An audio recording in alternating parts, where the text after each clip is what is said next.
Al pasar el día volando, encontrando historias, decidí regresar a la casa de Gabriel. Se estaba volviendo recurrente visitarlo. No me molestaba su presencia, sino todo lo contrario. Pero algo se sentía raro, como si hablara con mi creador, ese gran amigo que compartió su vida conmigo. Me puse en la ventana de su cuarto, pero no aparecía. Di un pequeño impulso y me posicioné encima de su silla, enfrente de su computadora. Ya no estaba en un mundo primitivo y si quería mantener comunicación, tenía que actualizar mis conocimientos. Así que, en mis vuelos hambriento de historias, también escuchaba y aprendía algo más a fondo de los objetos que me rodeaban. Miré la pantalla y su historia había avanzado un poco, pero varias oraciones se veían resaltadas. No le terminé de dar importancia, así que decidí adentrarme un poco más en la casa. Di otro impulso batiendo lentamente mis alas, posándome en el barandal. Cerré los ojos y agudicé mis sentidos. Escuché una hoja de papel moverse. Identifiqué de dónde venía el sonido y di un salto, aprovechando la altura. Solo tuve que planear hacia el lugar entrando en un cuarto grande, lleno de repisas con muchos libros. En la esquina del cuarto estaba Gabriel, sentado en un sillón pomposo, con un libro en su regazo. Me miró y sonrió. No sabía que tenías tantos libros, No son todos libros. contestó alzando la mirada. Algunos son juegos de mesa. Volvió a colocar la mirada en su libro y siguió leyendo. Di varios saltos para ver toda su colección. Varias repisas en cada pared, sin hueco donde colocar otro libro. Algunos estaban más empolvados que otros, pero podría jurar que él había leído todos. Volví a mirar a Gabriel, profundamente inmerso en su lectura. Movía la hoja de papel, luego suspiró. Colocó algo entre las hojas y cerró el libro. Cerró los ojos y alzó la cabeza, inhalando profundamente.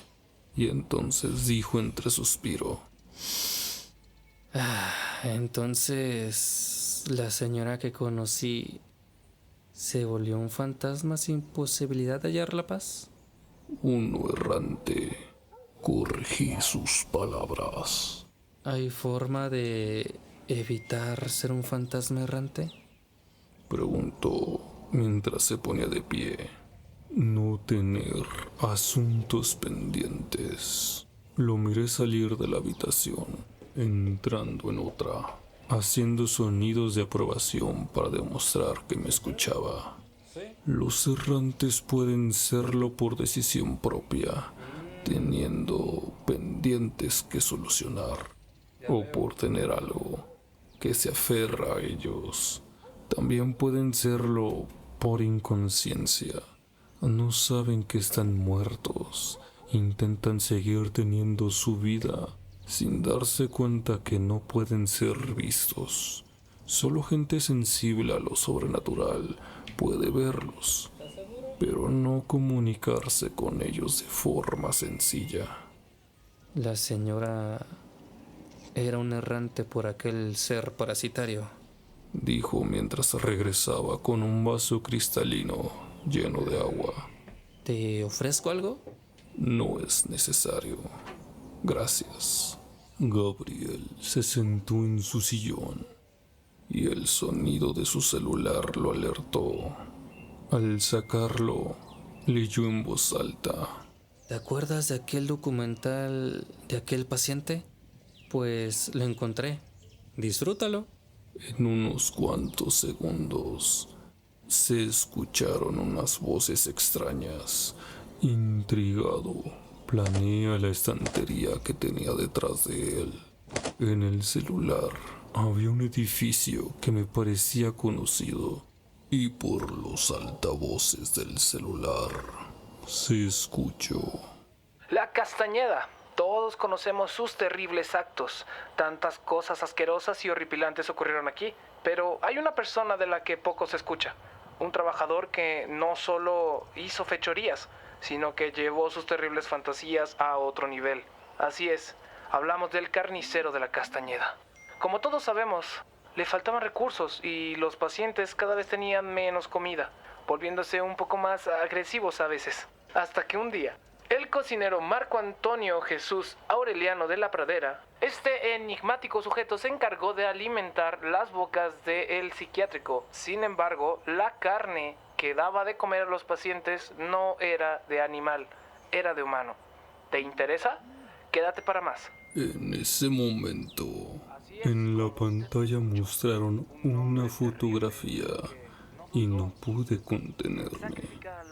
A ese lo conozco, dije un poco pensativo.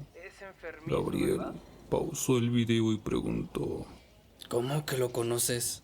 Volteó hacia mí, girando la cabeza. Salté de nuevo frente a él y le dije, sí, en uno de mis tantos viajes por el mundo, hubo un lugar que llamó mucho mi atención, como lo hizo tu hospital, pero este estaba bañado de una densa niebla de oscuridad. El edificio se encontraba en muy mal estado, por lo que podía entrar y ver por el lugar sin problemas. Así que entré buscando algo interesante y lo encontré. Almas en pena, espíritus malignos, demonios y hombres llenos de odio. Pero en el lugar había pocas personas llenas de bondad que iluminaban como un faro en ese terrible lugar. Con el tiempo, muchos partieron y otros tantos se fueron corrompiendo. Una de estas personas era el cocinero del que hablan, un hombre fornido, musculoso, pero amable y bondadoso, que diario sufría por la comida que tenía que servir, alimentos podridos y verduras enlamadas.